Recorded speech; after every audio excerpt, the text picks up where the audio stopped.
Hello everyone. Welcome to केनी studies. आज है 20 फरवरी और आज के करंट अफेयर सेशन में हम जिन टॉपिक्स को कवर करेंगे वो टॉपिक्स हैं सांगतम कम्युनिटी। ये काफ़ी चर्चा में रही है, हम इसके बारे में देखेंगे।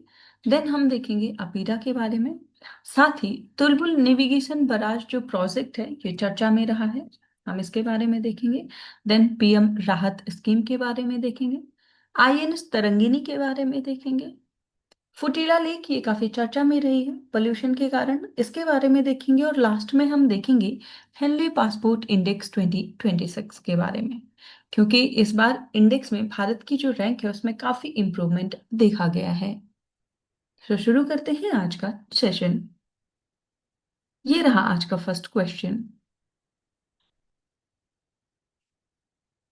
The Sanctum community, which recently made news for its resolution to protect pangolins, is a recognized tribe of which Indian state?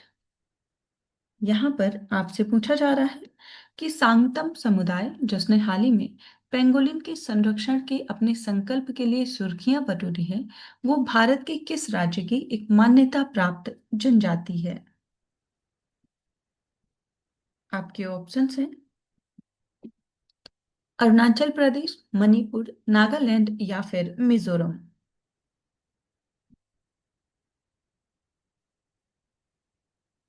और इस क्वेश्चन में आपका करेक्ट ऑप्शन हो जाएगा ऑप्शन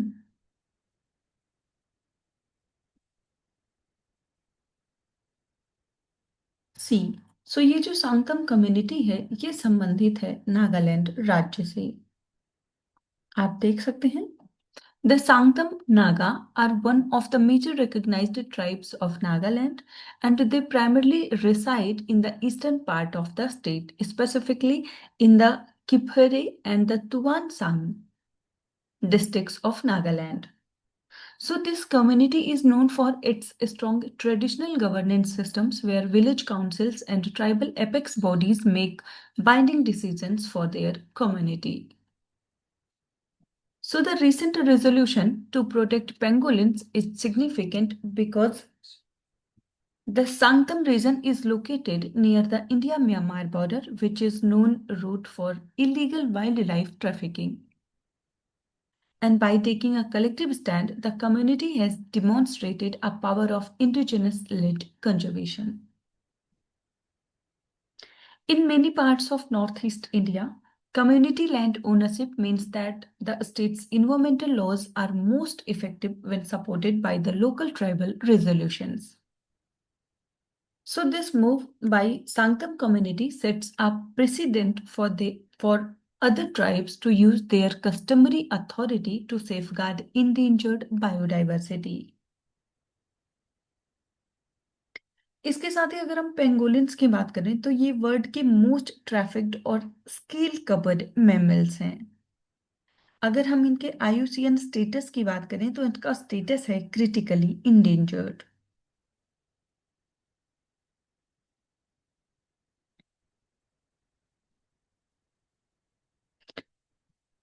बढ़ते हैं नेक्स्ट क्वेश्चन की ओर।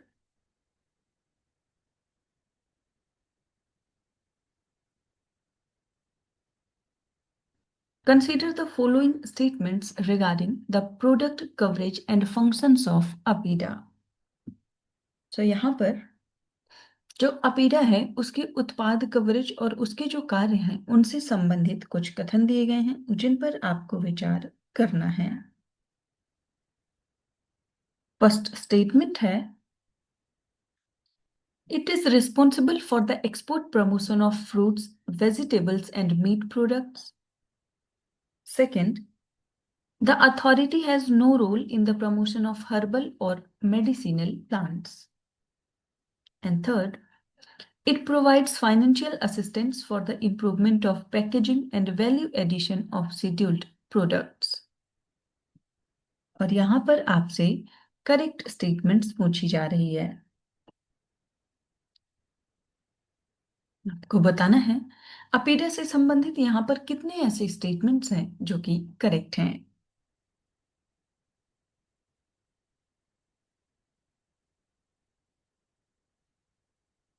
और इस क्वेश्चन में आपका करेक्ट ऑप्शन हो जाएगा ऑप्शन बी।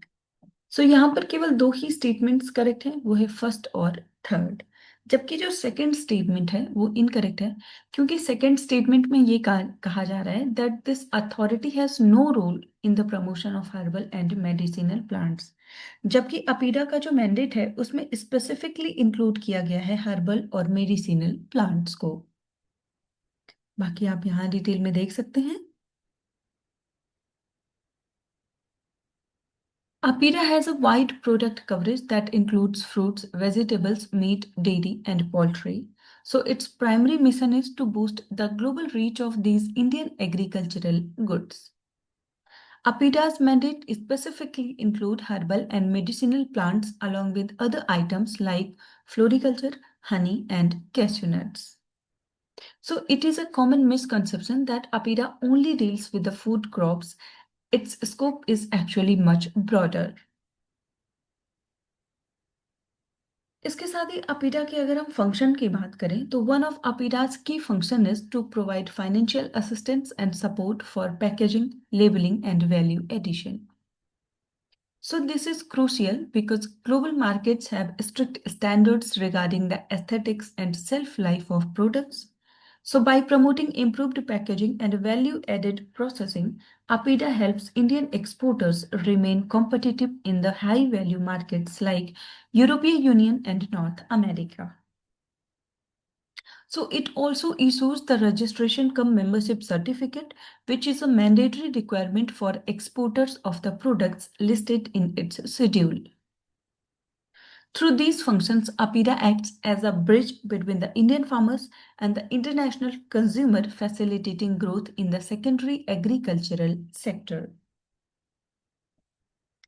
अपीडा के बारे में अगर हम और चर्चा करें तो उसका फुल फॉर्म है agricultural and processed food products export development authority. और ये एक स्टेट्यूटरी बॉडी है which is established by the Government of India under the Agricultural Processed Food Products Export Development Authority Act passed by the Parliament in December 1985. So it works under the Ministry of Commerce and Industry. और इसका objective है to develop and promote the export of scheduled products. सो आपने देखा कि जो अपीडा है ये responsible है for providing financial assistance, information and guidelines for the development of scheduled products. इसके साथ ही ये फंक्शन करता है as the secretariat to the national accreditation board for the implementation of accreditation of the certification bodies under the national programme for organic production for organic exports. आप ध्यान रखेंगे अपीडा का जो हेडक्वार्टर है वो है नई दिल्ली में। इसके साथ ही इसके 15 रीजनल ऑफिसेज भी हैं भारत में, जैसे कि Mumbai, Bengaluru, Telangana, Kolkata, Guwahati, then Ahmedabad, Varanasi, Chandigarh, Bhopal, Chennai, Kochi, Tripura, Srinagar, Jammu and Ladakh. And APEDA is headed by a chairman appointed by the central government. बढ़ते हैं नेक्स्ट क्वेश्चन की ओर।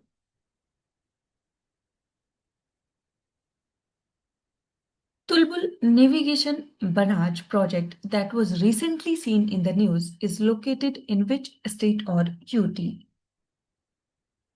यहां पर आपसे पूछा जा रहा है हाल ही में खबरों में छाई रही जो तुलबुल नेविगेशन बैराज परियोजना है वो किस राज्य या केंद्र शासित प्रदेश में स्थित है? आपके ऑप्शंस हैं उत्तराखंड, जम्मू एंड कश्मीर, हिमाचल प्रदेश या फिर लद्दाख।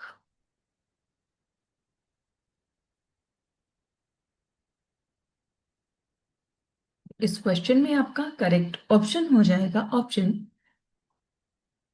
बी। सो ये स्थित है जम्मू एंड कश्मीर में। देख सकते हैं Jammu and Kashmir government is considering diverting water from the Ravi River in Punjab to the Jammu region, and this move comes amid the suspension of the Indus Water Treaty between India and Pakistan. So Jammu and Kashmir is also pushing to revive the Tulbul Navigation Barrage project, also called the Volar Barrage.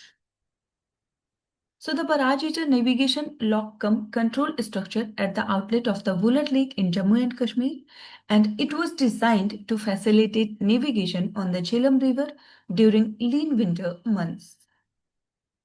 So the project regulates Vular Lake water to maintain minimum river draft up to Baramulla in winter.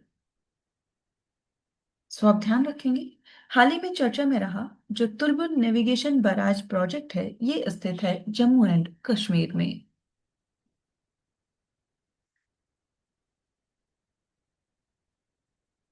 बढ़ते हैं next question की ओर।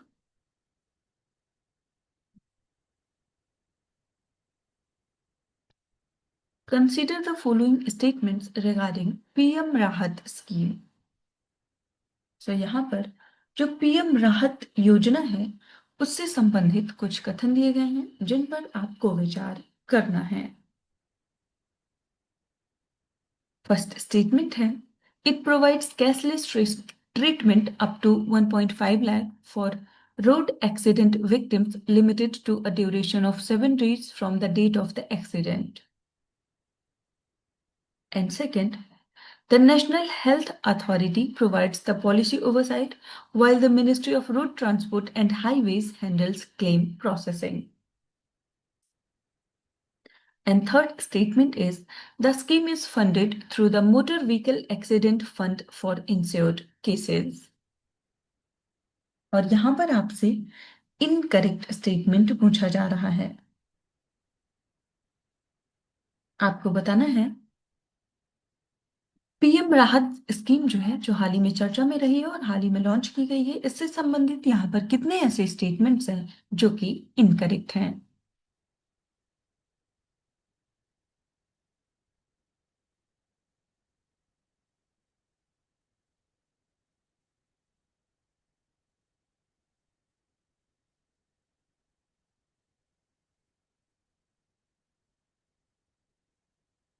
और इस question में यहाँ पर जो आपका करेक्ट ऑप्शन हो जाएगा वो हो जाएगा ऑप्शन ए। सो यहाँ पर केवल एक ही स्टेटमेंट इनकरेक्ट है और वो है सेकंड स्टेटमेंट, जबकि फर्स्ट और थर्ड स्टेटमेंट यहाँ पर बिल्कुल करेक्ट है।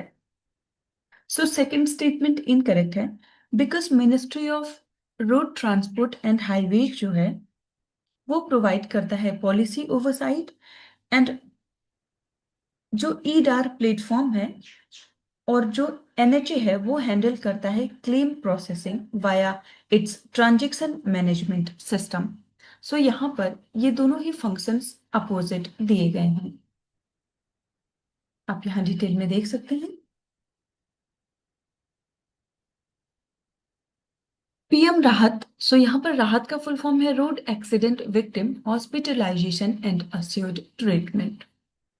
So this scheme is a national cashless emergency scheme and it offers financial coverage of 1.5 lakh per victim for a 7-day window, emphasizing the golden hour.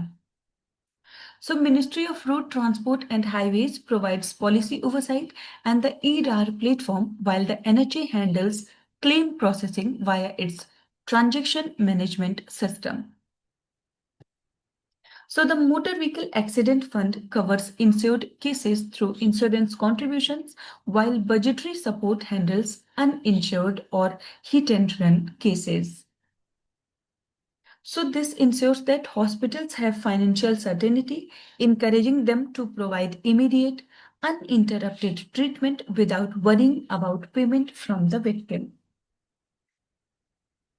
सो आप ध्यान रखेंगे, हाल ही में चर्चा में रहा ये जो पीएम राहत इनिशिएटिव है, ये initiative ministry of road transport and highways का है ताकि प्रोवाइड किया जा सके इमीडिएट और cashless treatment to the road accident victims.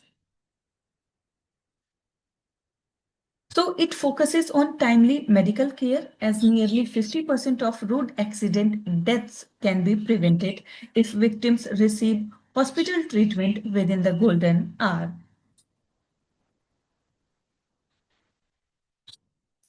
बढ़ते हैं नेक्स्ट क्वेश्चन की ओर।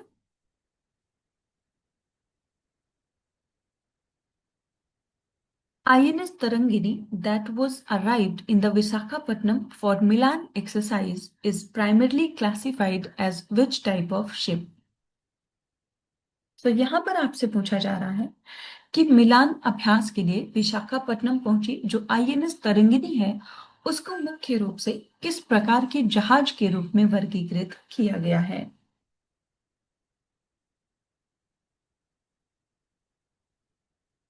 ये ऑप्शंस हैं aircraft carrier, submarine, sail training ship या फिर डिस्ट्रॉयर। आपको बताना है आईएनएस तरंगिनी किस प्रकार की शिप है और इस क्वेश्चन में आपका करेक्ट ऑप्शन हो जाएगा ऑप्शन सी। सो ये एक सेल ट्रेनिंग शिप है। आप देख सकते हैं the sail training ship INS Tarangini arrived in Visakhapatnam for the International Fleet Review and Milan exercise starting from 18th of February. So INS Tarangini is the Indian Navy's first sail training ship and it became the first Indian naval ship to circumnavigate the globe in 2003 to 2004. So its primary role is to instill courage and endurance in officer cadets starting a naval career. So the ship provides hands-on training in sailing, setting and furling sails, which watch keeping and sail maneuvers. सो आप ध्यान रखेंगे हाल ही में चर्चा में रही जो INS Tarangini है वो एक सेल ट्रेनिंग शिप है। बढ़ते हैं नेक्स्ट क्वेश्चन की ओर। Futala Lake that was recently seen in the news is located in which state?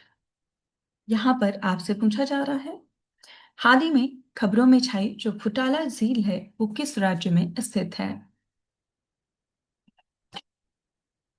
आपके ऑप्शंस हैं गुजरात, ओडिशा, कर्नाटका या फिर महाराष्ट्र।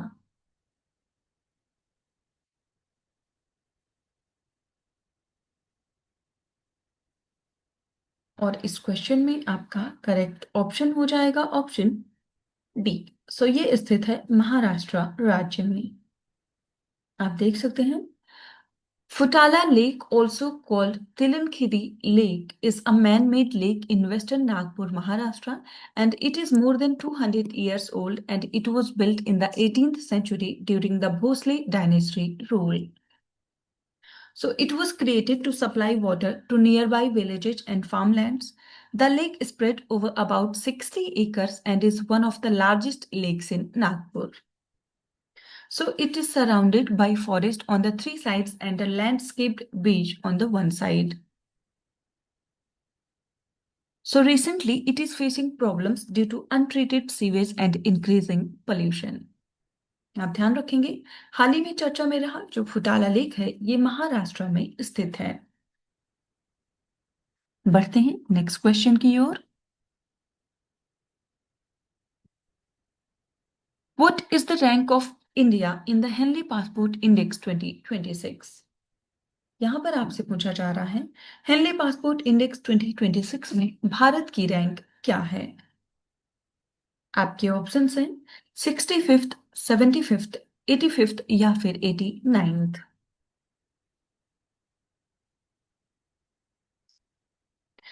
और इस क्वेश्चन में आपका करेक्ट ऑप्शन हो जाएगा option B. So recently released जो हेनली पासपोर्ट इंडेक्स 2026 है उसमें भारत की रैंक है 75th। आप देख सकते हैं India ranked 75th in the latest Henley Passport Index by Henley and Partners, improving 10 places from the 85th in 2025. So, Indian passport allows visa-free travel to 56 countries, one less than last year's 57. India shares its rank with Cote d'Ivoire, Gabon, Madagascar, and Mauritania. So the index rank 199 passports and 227 destinations using data from International Air Transport Association. It reflects a country's foreign policy strength and global standing. Singapore tops the list with visa-free access to 192 countries. Then Japan and South Korea ranked second with 187 axis. Maldives ranked 49th among the neighbors, while Pakistan and Afghanistan were the lowest ranked countries. आपने देखा कि ये जो Henley passport index है ये publish किया जाता है हेनले एंड पार्टनर्स के द्वारा। आप ध्यान रखेंगे इसमें भारत की रैंक है 75th और जो टॉप पर कंट्री है वो है सिंगापुर। देन सेकंड प्लेस पर है जापान और साउथ कोरिया। इसके साथ ही थर्ड प्लेस पर है स्वीडन और यूएई।